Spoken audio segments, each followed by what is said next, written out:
Welcome to Functional Philosophy, the show in which I, Charles Tew, explain and apply Ayn Rand's philosophy, Objectivism. If you'd like to ask me a question on Objectivism or its application, just go to charlestew.com/contact. And my last name is spelled T as in tango, E as in echo, and W as in whiskey.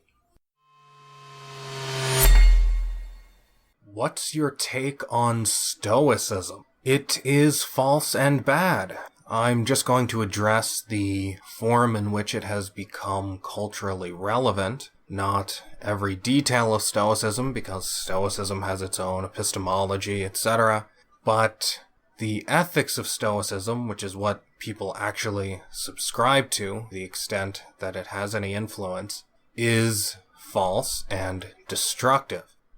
Now, what Stoicism gets correct is that you should not focus on things that are outside of your control. If people take one thing from Stoicism, that's what they take. Cultivate an inner serenity. Don't try to change things you don't have any control over. So, Stoics are right about the method for dealing with things that are outside of your control, but they are wrong in their view of what is outside of your control. They think everything really important is outside of your control. Your material success is outside of your control, and so you should separate mind from body and just try to have a mind that's at peace because you can't control your success in the real world. That is, of course, false, in normal circumstances anyway, and so that's what's wrong with Stoicism.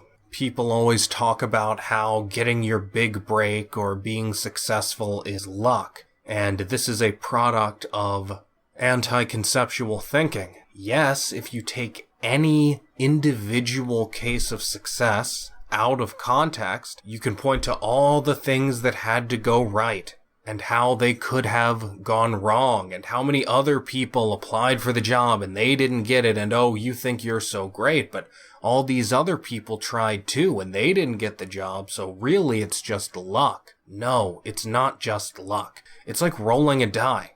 Now, if you roll a 6-sided die and you want it to come up on 6, and you roll it one time, you're lucky if it comes up on 6. That's a 1 out of 6 chance. It's much more likely that it's not going to come up 6. But if you keep rolling the die over and over again, at a certain point, it starts to become highly unlikely that you're not going to land on 6 at least one of those times. So if you persist and persevere, you would actually have to be very unlucky in order to fail. This is really simple statistics. Yes, any individual attempt you make is likely to fail. But if you continue attempting over the long term, then success overall is likely. So you can rationally expect overall success even if you can expect failure in every individual instance. That's just how statistics works. And this is what people don't understand. Oh, you're so lucky because all the other people didn't get the job. You don't think there are other people trying just as hard as you are? No, there aren't tons of people out there doing their best and they just can't get by. No, maybe some of those people try once and then they give up. But the people who continuously try, it is highly unlikely, highly unusual for those people to never break through. And again, that's just statistics. Any individual chance they take is likely to fail, but if they keep taking chances, one of them is likely to succeed, and that's all they need. So that's how you can rationally expect success, even though you can't expect success every time, and in fact, you should expect failure in every individual case, or in most cases. So anyway, that's what's wrong with Stoicism. Yes, don't try to control things that are outside of your control, but don't think that the essential course of your life is outside of your control. The effect of taking Stoicism seriously is to become passive and to guarantee that you will be a failure in life. Stoicism is essentially the philosophy of failure. It's, I am going to fail, and so I should come up with a way of dealing with that. That's all Stoicism is. It's guaranteed failure and a program for psychologically dealing with it. That is not a good philosophy to have. Next, what does Objectivism say about the right to privacy? Well, Objectivism doesn't say anything about the right to privacy per se. That is a political question and a derivative one. Ayn Rand does say in The Fountainhead that the progress of civilization is progress toward a society of privacy, something like that. Privacy is important for various reasons. I assume you don't need me to go into that, because that's not what you asked about. You asked about the right to privacy. So the right to privacy is just a derivative of property rights.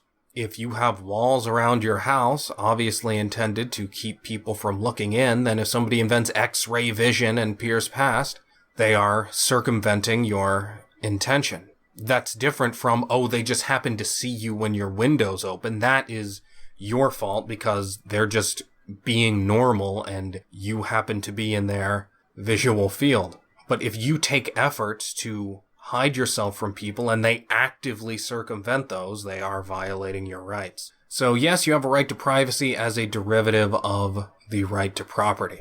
But again, it is derivative of that and comes in the context of the right to property. So you can't say, oh, I'm homeless, but I have a right to privacy, therefore other people owe me a house so people can't see me out in the open.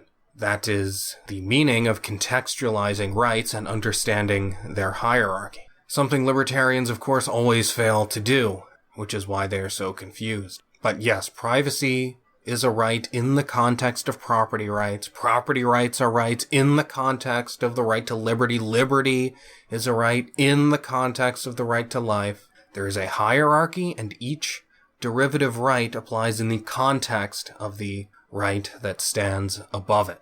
As you are probably used to hearing at this point, I will go further into this in my book. It's not a coincidence that I keep saying that, of course, because the whole point of the book is to identify those things that people always get wrong, the most interesting things people always get wrong. So, of course, since I discovered those by listening to people's questions over such a long time, it's no surprise that the questions I get often relate to that.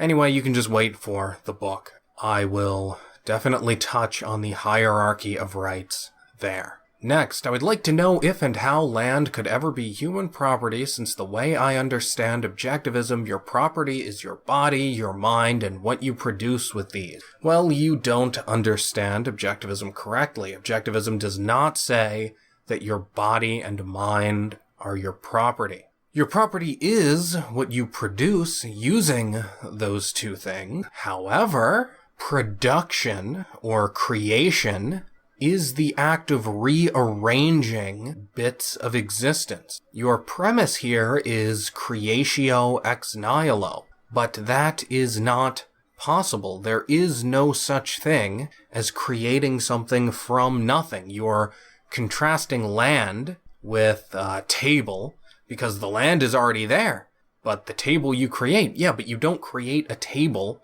from the void. You create it by rearranging pre-existing, which really just means existing, bits of matter. Land is no different in this way.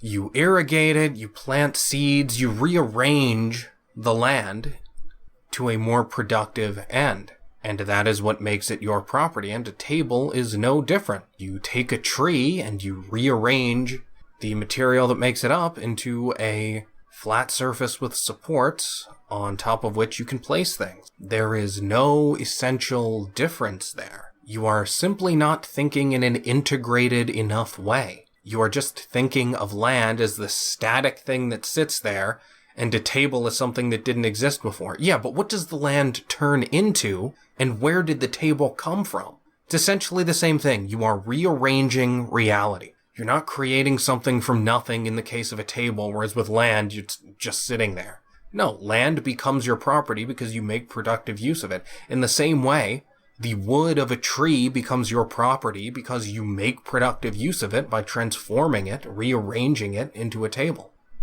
Oh yeah, I forgot to say that first question on Stoicism. It's funny because I just spoke with Rucka. We did a video on comments he got for his History of Philosophy rap, and we discussed Stoicism a little bit. I said it was like the male version of The Secret, and I meant that in a broad way. Concretely, you could consider it the opposite. It is the opposite, in a sense. Because The Secret says that your mind controls reality, whereas Stoicism says the opposite. But in both cases, the message is reject objective reality. Now, The Secret says there is no objective reality. You control reality. So it gets rid of objective reality that way. Where Stoicism says, yeah, there's objective reality and you can't control it, so just ignore it and live in your mind. So Stoics say, retreat into your consciousness, and The Secret says use your consciousness to control the world, because the world really is just projection. But yes, it's the male form of The Secret, especially in the sense that men tend to repress. So this is exactly what the male version of The Secret would be. If you'd like to keep up with everything I do, just go to charlestew.com. If you'd like to enable me to do more, just go to patreon.com/charlestew and become a supporter. Thanks for listening.